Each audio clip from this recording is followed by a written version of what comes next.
All right, everyone, welcome back into another props video. Give me a touch on the top prop bets for the Saturday NFL games. We got a 2-game slate. Let's go ahead and get into it. So good news, bad news. Good news is we have one game that's going to be appealing in terms of prop betting. Bad news is we're going to have another game that I probably am going to be trying to bet a lot of the unders. Now, I'm calling out that Miami-Kansas City game. That game is going to be brutal. It's going to be cold, not a fun game. And it's also not going to be on TV, apparently. So definitely some weird stuff going on there. And I'm really surprised at the game total for this game. In that cold of weather, to me, it's going to be very hard to have some very good offense or defense. Like, it should be an ugly game. So hopefully we get some good prop bets for the early game. Let's go ahead and jump into both. So starting out with the Houston Texans, really the best prop bet that we are getting maybe on the whole day is going to be Devin Singletary for over his fantasy score. You can see the adjusted underdog score would actually be at 14. The projection data pretty much agrees, 12.8, and then the average sportsbook line would have it set at 13.3. So all in all, seemingly a pretty good line that we're getting there. And I do want to start out with looking at kind of the snap counts for Devin Singletary. For the most part, guys, he has been getting all the snaps, especially I think last week is a very good indication of the amount of snaps he could get. Now, Indy is a pretty easy team to run the football against, but Cleveland isn't that difficult to run against as well. I do find the line that we were getting on Devin Singletary's rush prop was at 16.5 rush attempts, and they had bumped it up to 17.5. So hopefully you guys took advantage of that earlier on today when I was calling that one out as a good prop bet. But we're going to see now the unders being favored. The point that I'm trying to make by talking about the rushing attempts prop, that if he gets that amount, it's very difficult to see him not getting around, let's just say 60 or so rushing yard, and his over and under receptions is set at 3. Okay.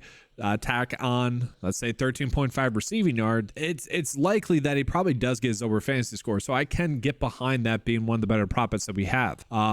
The next one's going to be CJ Stroud for under INTs. Will he throw an INT? That's up for you guys to decide, but I do like this, a little bit of correlation here. So CJ Stroud over fantasy score at 16.5. And guys, this is a pretty big edge. Okay, I want to call this out because this is one of those situations here where we could definitely bet this both ways. So Underdog has this set at 18. PrizePicks has set at 16.5. Obviously, we would want this to land at 17 to get a milling opportunity, but we saw this last week with Jordan Love on Underdog where it was flipped, where they were very much undervaluing him.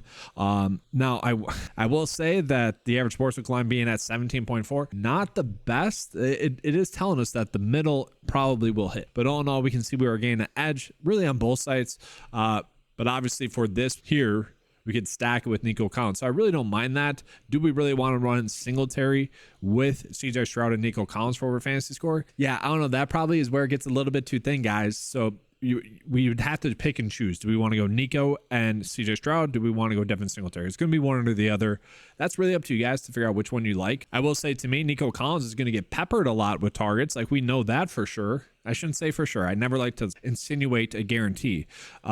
But all in all, more likely than not, he's going to get targeted a lot. And I do think it's worth calling out who was the next receiver in line. It was John Mechie and also Xavier Hutchins. Okay, so if those two receivers are going to continue to get a lot of snaps, maybe we're looking at them to have some props. And so I want to jump into Underdog as well, because typically, and guys, it's sad here, had to take off college football. It's sad that that's off the football tab here. But let's take a peek at Underdog, seeing if we are getting any prop bets for those two receivers. And I don't think so. Yeah, we're not. Both sites are keeping the board relatively tight. So that's it for Houston. Let's go ahead and get into Cleveland. And man, guys, I don't know what to think about what Joe Flacco has been able to do, because like, he's playing good. He's not playing like elite. I don't know how to describe it. Like, a lot of the plays that he's making, he's either throwing it up to Amari Cooper, or the plays are open, or they're wide freaking open. Granted, I think there is a lot to be said about a quarterback not messing up those plays. Like, he's taking advantage of the opportunities that are there for sure. And so I'm not trying to downplay him at all at the quarterback position, but I also want to set the correct expectation. Now, looking at the props that we are getting right now, definitely some interesting ones that are being like favored as the best props for Cleveland, right? David Bell for over his fantasy score, Kareem Hunt for over his fantasy score. And so when we look at Cleveland snap counts, what happened last week is not really a good indication at all of what's going to happen this week. I think we kind of need to look at the Jets, but even still, that's not the best indication as well, because Elijah Moore is going to be back in this game. Okay, Amari Cooper is also going to be back in this game. So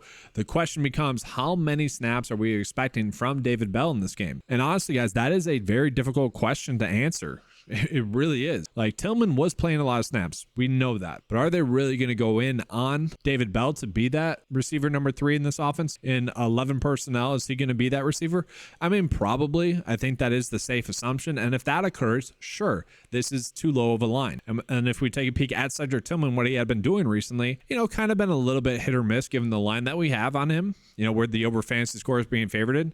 At the same time, Houston is a team that teams can throw the football against. And so all in all, not terrible, but again, it's only 53% likelihood. And I mean, that's going to be the case though. These are the 2-game slate on Saturday. So we're not going to have the best prop bets. I'll show you guys the other prop bets that we're getting on Sunday as well, just as an FYI at the end of the video.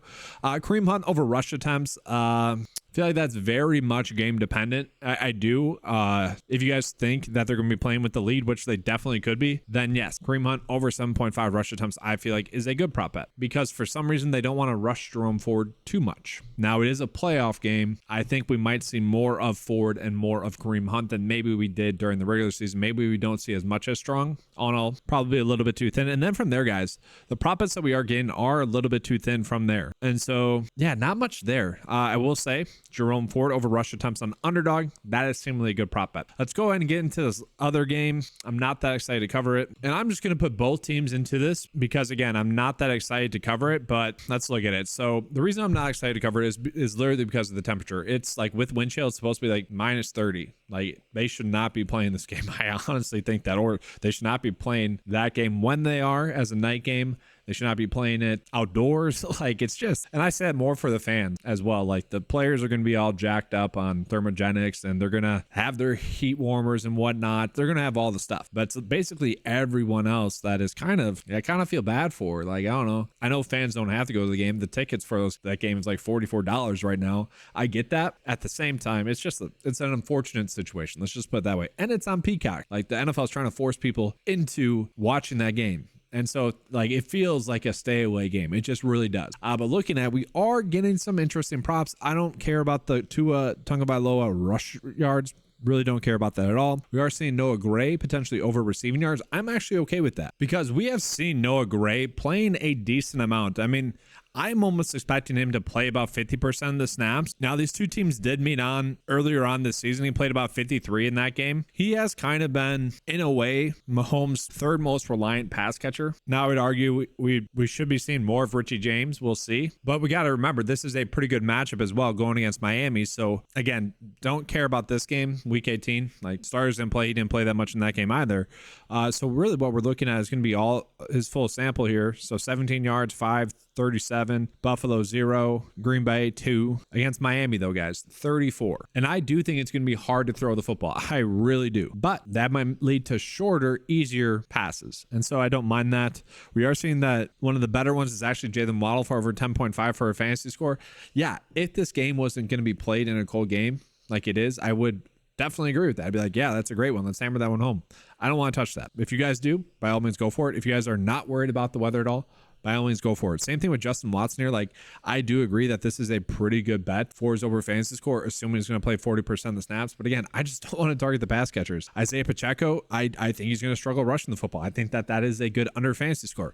I am personally probably favoring these under fantasy score or just under prop bets that are popping up right now. So Tyreek Hill over fantasy score, yeah, I'm not doing that. Travis Kelce under fantasy score, I might be on board with. It's just a weird game, and I could completely be reading into the weather a little bit too much. That could definitely be the case, but all in all, that's how I see it for this 2-game slate.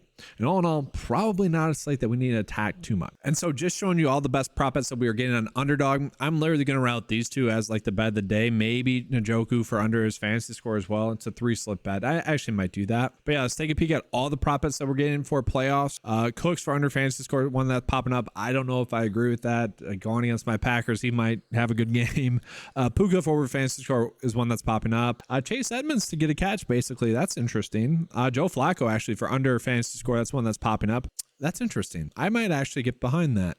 Njoku and Joe Flacco under fantasy score. I know a lot of people aren't going to like that. I might run that out there. So let's go ahead and give you guys two bets of the day. Oh, wait, first, let me show you guys prize picks as well. Just the full slate. And so again, guys, I don't really care for like the rush yards with quarterbacks or receiving yards too much. So to me, I'm reading this as the best prop bet is going to be Khalil Shakir for over his fantasy score. Then we're seeing Jaylen Warren for under fantasy score, Rico Dwaddle for over fantasy score. Definitely interesting there. Just a lot of fantasy score projected edges there. By all means, if you want to roll with them, you can. That's really up to you. But now it's going into the bet of the day for the Saturday games. So looking at a bet of the day on Underdog, and I would say this does have some slight correlation. And that's why you're also going to see that the payout's going to be a little bit worse.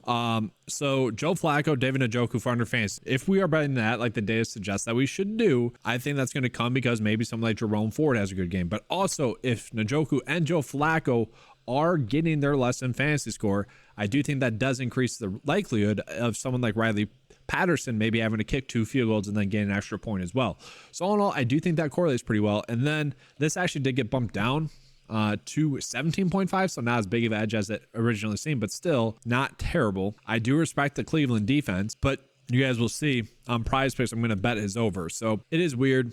All in all, I like full disclosure, if this wasn't a game on during the playoffs that we're all going to be watching, I probably wouldn't be making this bet. It's just full disclosure there. So let's go ahead and get into the prize picks bet. All right, so looking at it, guys, I do want to remind you, like this is a bet slip that I'm showing you guys, but I'm just highlighting the best prop bets that we have available on Saturday. So I'm phrasing it that way because like I think we want to pair these two together.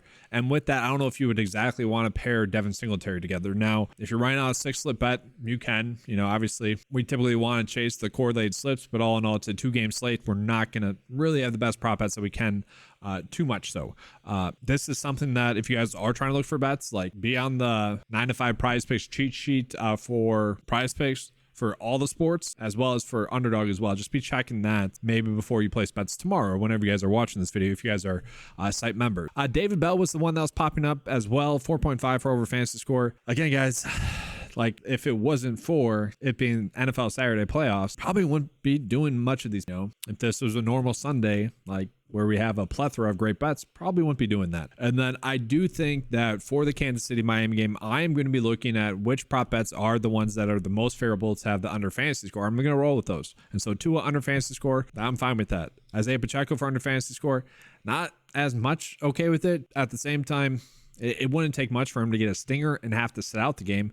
Like maybe something like Tyreek Hill who's been a little bit banged up here and there over the last month of the season. Maybe he, you know, comes up limping. Like we're not hoping for that, but all in all, that's why I'm not too excited about that. But that's going to be all for today's video, guys. Thank you for watching. Make sure to give a like and subscribe. I do appreciate that. If you guys want access to the prop tools, head on over to 9to5sports.com. I'll give you both access to both prize picks and Underdog props. Thanks for watching. Let's have a good slate. And as always, let's keep cashing.